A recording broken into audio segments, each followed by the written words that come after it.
Welcome to the Cursed City Podcast. My name is Drew, self-proclaimed mayor of Mordheim, the city where the shiny rocks are dangerous, the ratmen aren't real, and the first dagger's always free. So, today was day one of the hunt for the Magic Cookbook campaign in Orlando, 2026, Coliseum of Comics. This is a weird post-game because I'm at an airport. So we left right away because I had to catch a flight to meet my family up in Chicago. And my flight was at, I think it was 7:30. So we decided to just take me to the airport, drop me off with the federal shutdown. It's, it's been kind of rough at some airports, right? So, but my flight got delayed. I'm here at the airport. Flight got delayed. Got delayed again. And I got delayed a third time. And now it's delayed until 12:04 a.m. So there's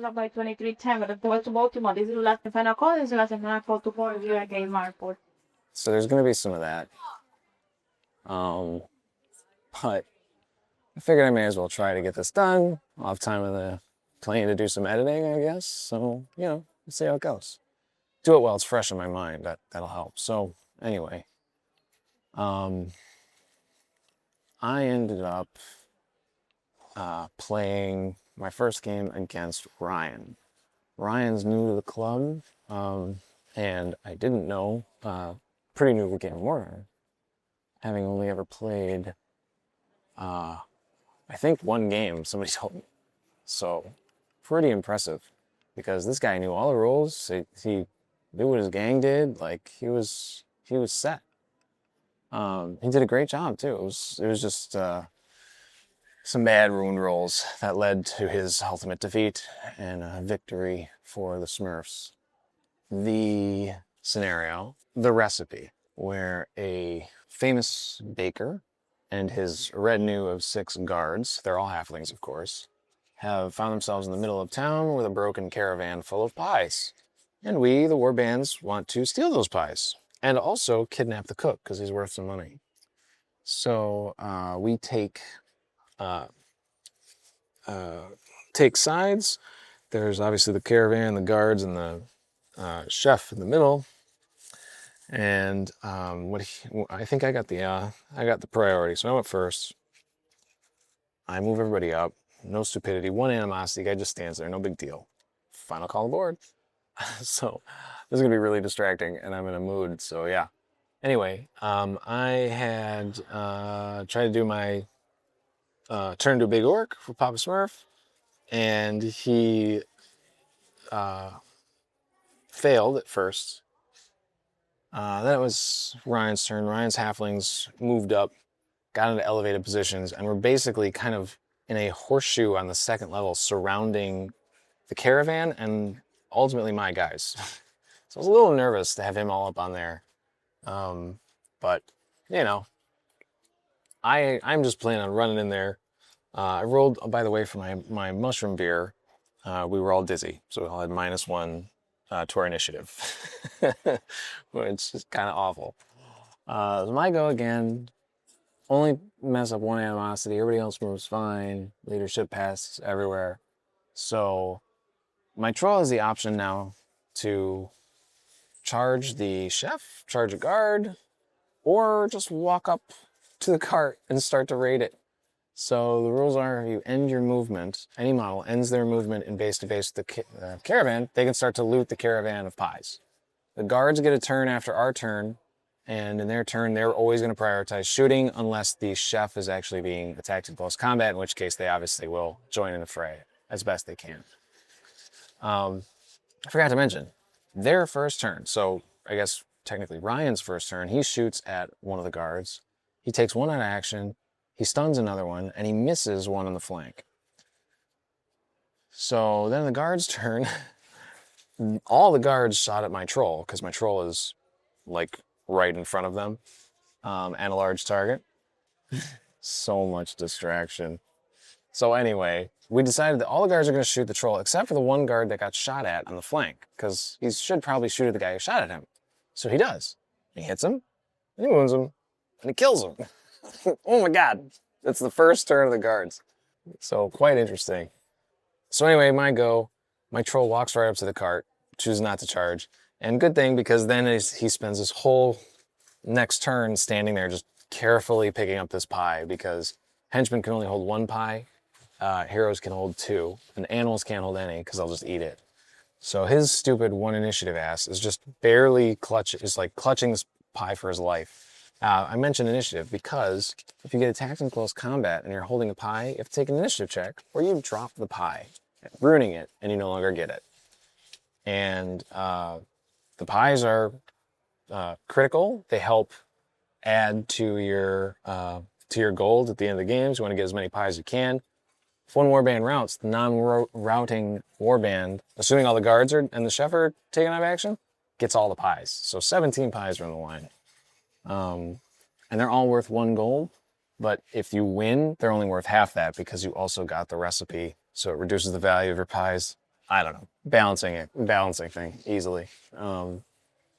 So he's raiding Papa Smurf. He turns into a big orc and he charges, in reverse order, he charges and turns into a big orc, one of the guards. And another henchman charged the chef. So I take out my squig, and another henchman charged the other guard. Or I'm sorry, my squig herder charged the other guard. Long story short, we wipe out all the guards and take the chef out of action. So I was shooting at the guards earlier too. I think I knocked some down, which made killing them easier. I think it was the chef that I knocked down, and that made killing them easier. Plus with my hatred, I was rerolling hits, so knockdown I get a free hit, but also, you know, it's a 50-50 twice, which I'm not math guy, but that's good. So now I'm in this kind of awkward position where Ryan's got all his guys in elevated positions. He's got 3 guys on one of my flanks and 3 guys on the other flank, all out of range of me, but in shooting positions. And he fires everything he's got. And my aura, as bemoaned by Steve, kicks in, and he just isn't able to wound anybody. I think he wounded one guy, knocked him down. It was just a henchman. Or no, he stunned him, and then on my turn, he got knocked down, and then he crawled to the cart. So on my go, since nobody got hit, I just charged Papa Smurf, a couple henchmen, and another hero off to mess up his 3 guys on the flank, and they handily defeated them. There was 1 remaining at the end of the game, so he was in trouble. On the other side, all my units, like everything, henchmen, heroes, clustered against the caravan, so most of his halflings couldn't see me to shoot me.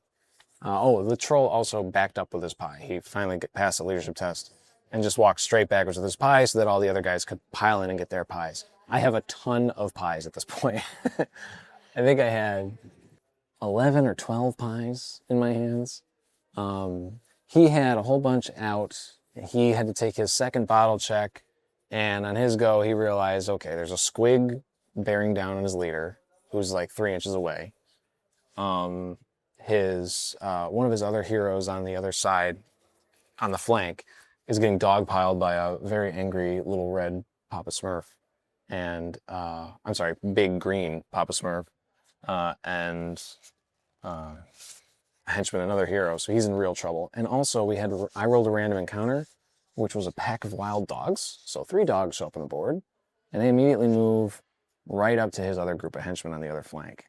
So they are now surrounded, and it's not looking pretty for them. The pack of dogs will take you out and eat you easily. So he decides to rout, and the Smurfs get the W.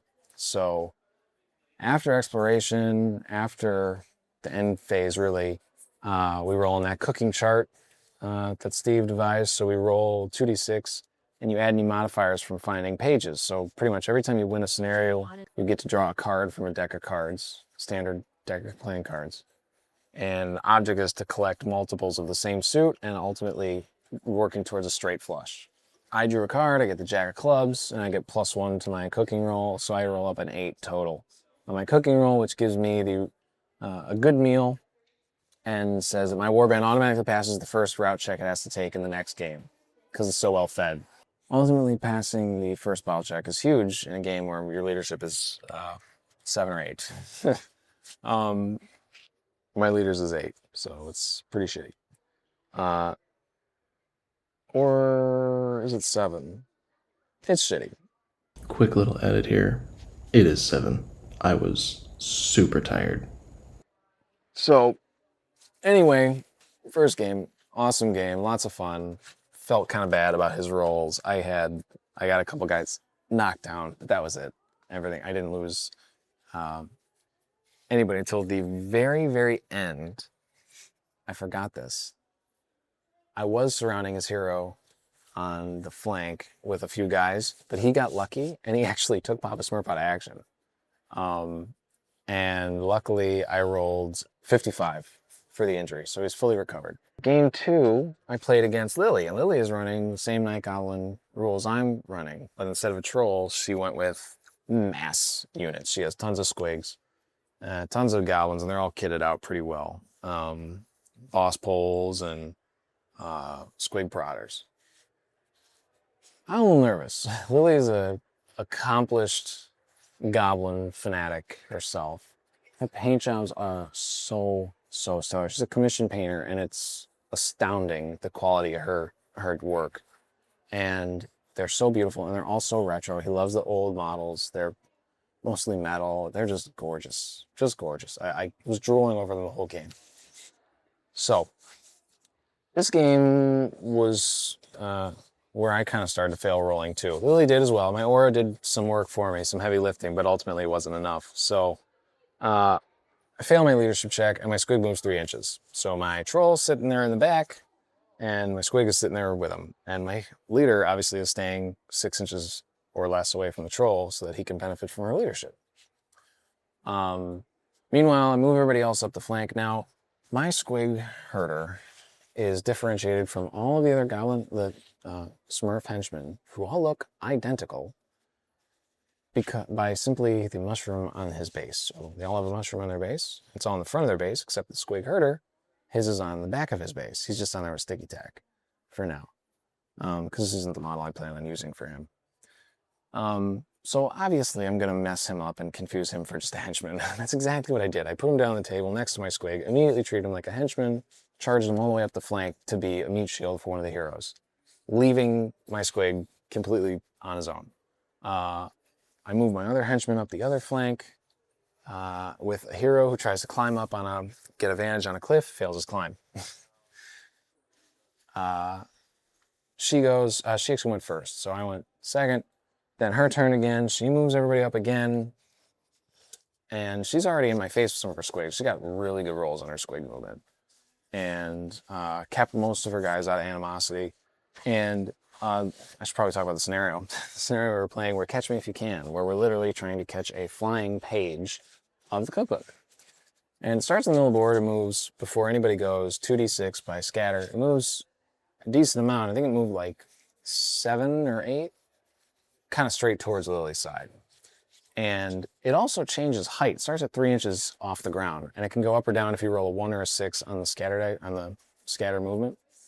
And we came with the idea that, okay, well, if 2 guys are there, one of them can put the other on the shoulders and they can grab it.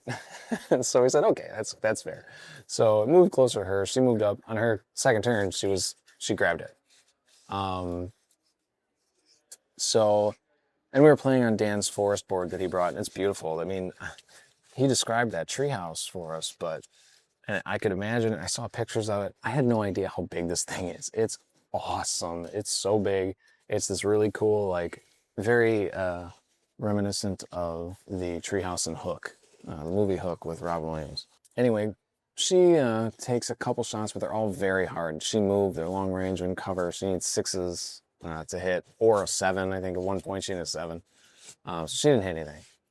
My next turn, I move all my henchmen up the side, along with Papa Smurf, the hero. She messes up again. She can't climb up there. She's sitting back there at this cliff for 2 turns. My troll finally passes leadership and moves up his 12 inches. The squig is still slow and has gotten up the side, up the middle of the board, but is nowhere near anybody really. Lily's other flank comes up and charges my squig herder. After the squig charges my squig herder, and they spend like 3 turns. The squig is just licking my squig herder. My squig herder is just slapping it off because and that's when we realized. She's like, we're just having a slap. Like, I'm like, that squig just, or she said, that squig just likes him. He's just licking him. I'm like, oh my God, that's my squig herder. My squig, and I look at my squig, I go, oh my God, my squig has gone wild. I didn't even realize it. So that's when I did the squig. The squig ran away. We had that slap fight for like 3 or 4 turns. I think that fight never ended. I think they stayed in combat the whole time. In the meantime, my troll finally gets up there, gets charged by her squig herder and a squig, and her squig herder got an attacks increase and was rocking up with 3 attacks with a squig prodder. So I'm like, okay, it's a troll, so I should be all right. No, her first attack, she crits him and gets a thrust, which is he's automatically knocked down, whether he suffers a wound or not. So, multi-wound models on the ground, danger. 200 gold multi-wound models on the ground, danger. So he loses a wound, doesn't make his regenerative save, loses a wound, and is knocked down. Next turn, he stands up, but he fails his stupidity check. So he stands there and takes another spear to the dome. He gets speared with a thrust again. Loses a wound, a critical hit thrust. Loses another wound, gets knocked down. Okay. Stands up, did all of his attacks against the squig herder, and did nothing. I think it took 3 rounds of combat or 4. I think it was 3 rounds of combat. Lily again, actually no, this might have been the reaction attack. So I attacked, I didn't do anything. Squig herder attacks back, hits a crit again, another thrust, causes 2 wounds. I saved one of the wounds, and she rolls her injury and stuns it.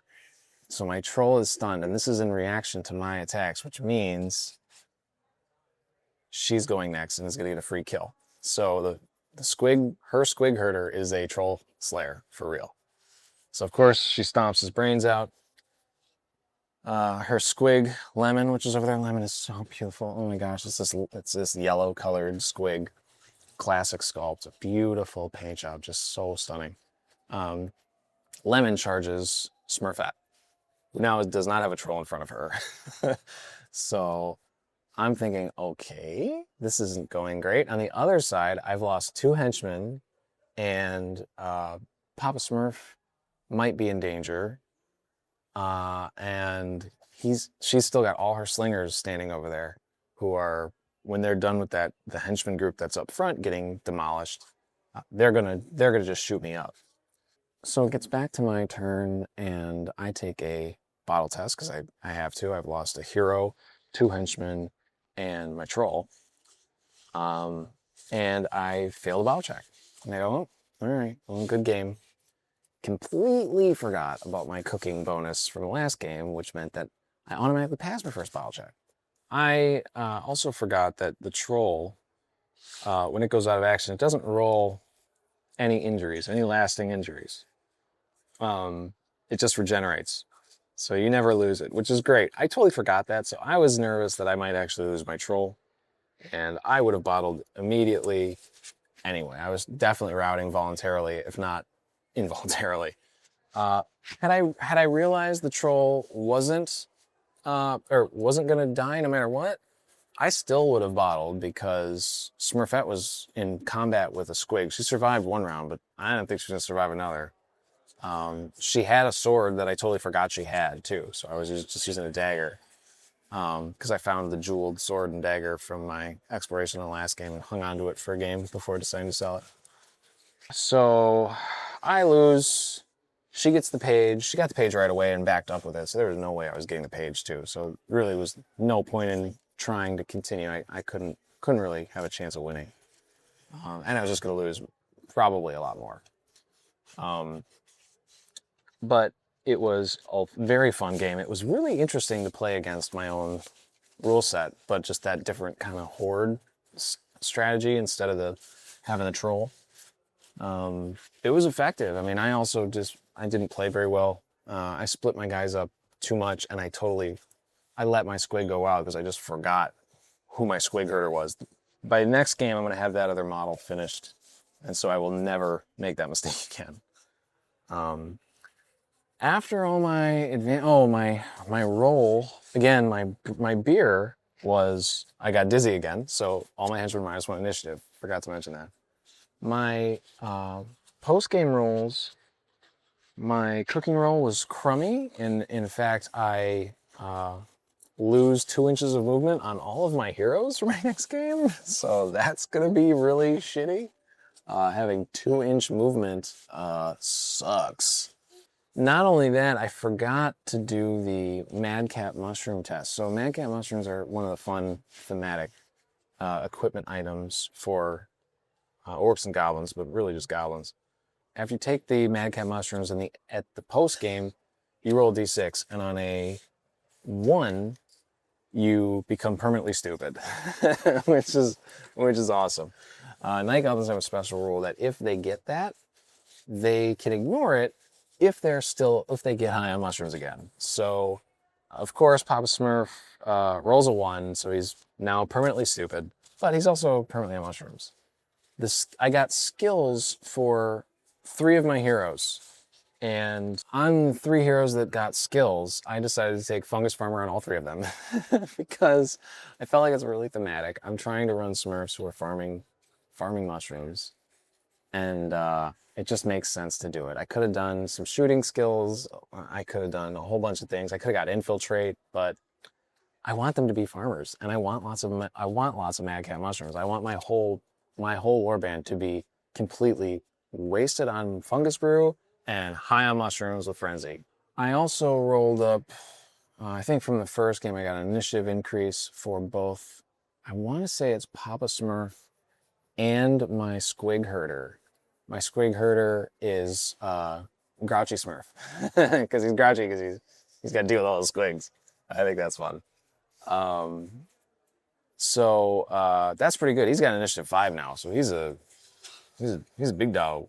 I'm pretty happy. I only have 1 playing card. I won 1 game, lost 1 game. I expect this to be pretty back and forth. I don't think anybody's gonna really run away with anything. It's gonna be hard. Oh, so I rolled Lad's Got Talent for my henchman group, but I've already got 6 heroes and they're all better than my henchmen anyway, so I just ignored it and re-rolled it. And the re-roll was +1 attack. So I have a group of henchmen. I lost 1 of them in the last game, but I now have a henchman group that has 2 experience and 2 attacks. Banging. And I've got like 96 gold. I'm like, yes, sir. Fill the squad up. So I immediately bought 4 more. I had a group of 8, all paid for, ready to rock, paid my upkeep on my troll, had some money left, feeling good until I remembered I gotta roll that experience pool. I can't just buy henchmen to the group unless I have the experience to find the talent. I only have 2 experience though, so I don't need to roll that high. Well, I rolled a 3. So I was only able to buy 1, so I'm back to a group of 5.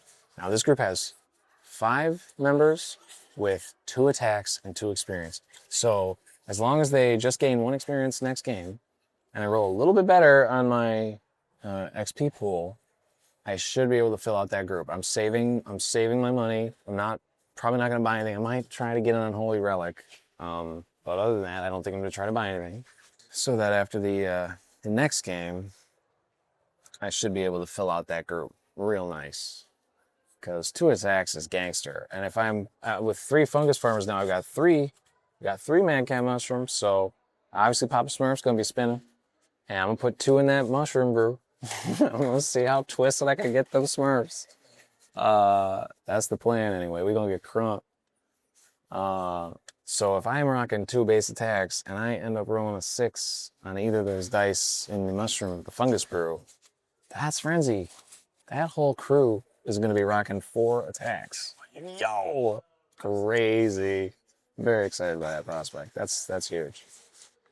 So anyway, Dan's game was slogging on. So I was like, we were talking about how we were only playing 2 games, and I was like, that's kind of shitty because we drove 2 hours here and 2 hours back to only play 2 games. So we have 3.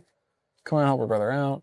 At any rate, Glenn was like, I'll play in a skirmish, we use the same list, whatever. I was like, oh yeah, bet. So we just basically used the same warbands from after game 1, because after game 2, he still had a whole bunch of stuff to do. I still had stuff to do.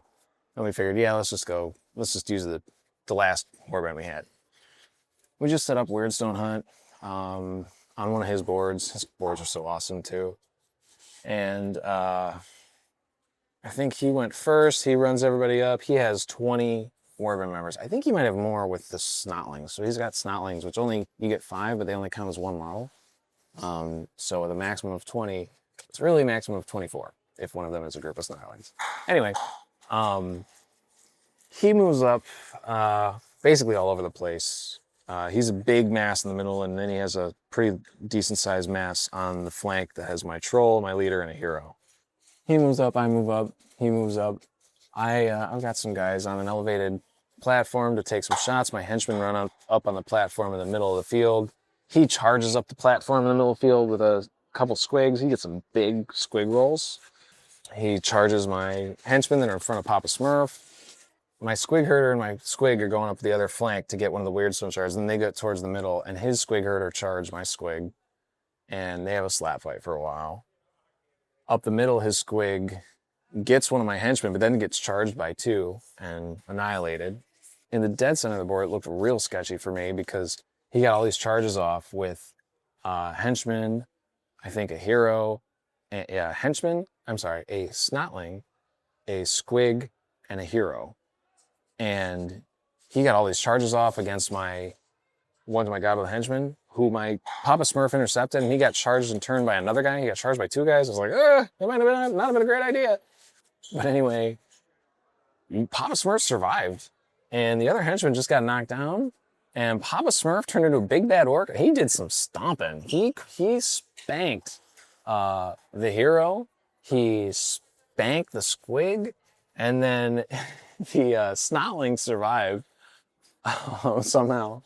My squig survived the squig herder, and in turn my squig herder charged his squig herder, and then one of my henchmen charged the squig herder, killed the squig herder. On the right flank, the troll moved up but kept getting knocked down by his spell. He has a spell that's awesome. It's the fart of Gork, winds of Gork or something. And he calls it Divine Wind because he has like this kind of Japanese theme with they're beautifully painted, of course. And they look like a whole bunch of samurai, and they have cherry blossoms and cherry blossom trees everywhere. It's really cool. So he calls it the Divine Wind. But anyway, he just knocks down my troll. I have to roll under my toughness. I have to roll a 3 or less. And he just kept knocking him down. So I at one point he tried to charge me with 2 Snotlings, a henchman, and a hero. And they all failed their leadership tests, of course, except for like the henchman. He charges and gets crushed. Or it may have been a leader, or not a leader, a hero actually. So after that happened, he kept knocking down my troll, and he decided to tactically retreat because obviously that side was scary. The troll is scary up there, but also Smurfette and the hero are in the back shooting them with slings and hitting, but not, I don't think, causing any wounds. And then he dive bombed me with a Snotling, but he failed his initiative check and fucking died. Just went splat off the edge, took a strength, like 3 strength 4 hits, went out of action immediately. So that was fun. And at that point, I think he had to take a bottle check finally. But he passed it, and we decided I think he passed it, or we just decided to end it because Dan was wrapped up with his game, and I thought I had a flight to catch.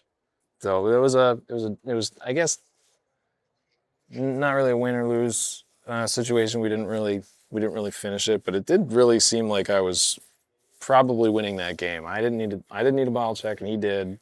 I had the advantage over most of the board at that point, so Still, you know, it's a dice game, so it could have gone either way. But anyway, that's day 1 in the books. Hopefully next time we'll talk to you about Dan's games in a little more detail. Hopefully he'll be with me on the way there again. But yeah, thanks for listening. And you know, let me know if you got thoughts or ideas, or if you play in this campaign and you want to tell me what's up, tell me about your games. I'd love to talk about it. I'd love to hear it. So just let me know. Hit me up on Discord, Facebook, carrier pigeon, email, texts, fax. We have a fax. I don't know what it is, but we have one. Telegram, money order, Instagram, all the grams. Yeah. All right. Take it easy.